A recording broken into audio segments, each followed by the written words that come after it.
தளபதி அவர்களுக்கு வணக்கம். இங்க அமர்ந்திருக்கும் அனைவருக்கும் வணக்கம்.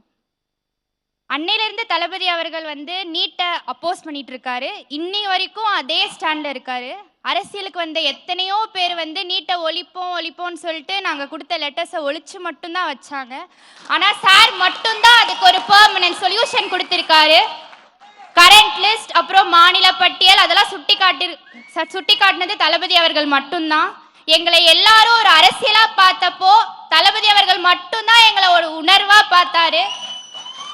இன்னைக்கு கூட அவரோட ஸ்பீச்சை ஆரம்பிக்கும் போது நீட் மட்டும் உலகம் இல்லை அப்படின்னு சொல்லிட்டு தான் ஒரு மோட்டிவேஷனா அவரோட ஸ்பீச்சையே ஸ்டார்ட் பண்ணாரு. அவர் அரசியலுக்கு வந்தா ஒரு மாற்றம் வரும், அதுதான் நடக்கவும் போகுது. விஜய் சார் அப்படின்னா வெற்றி, வெற்றி அப்படின்னா விஜய் சார். இது என்னைக்குமே மாறாத உண்மை. நன்றி.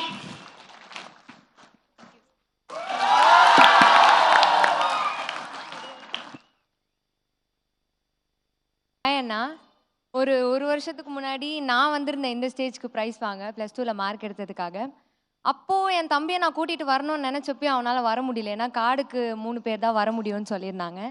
அப்போ அவன் ரொம்ப ஃபீல் பண்ணான். அப்போ எங்கள் அப்பா அம்மாட்ட கேட்டப்போ இவங்க சொன்னாங்க, இவளோட தம்பி தான் சொல்லி உன்னை எக்ஸ்கியூஸ் பண்ணி கூட்டிகிட்டு போகணுமா, இல்லை உன்னோட எஃபோர்ட்டில் நீ மார்க் எடுத்து அதனால உன்னை கூட்டிகிட்டு போகணுமான்னு கேட்டாங்க.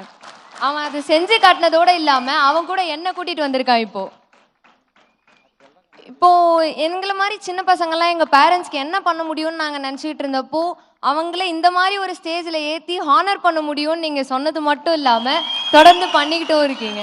அதுக்கு ரொம்ப தேங்க்ஸ் அண்ணா. எல்லா பெற்றோர் சார்பாகவும் ரொம்ப தேங்க்யூ.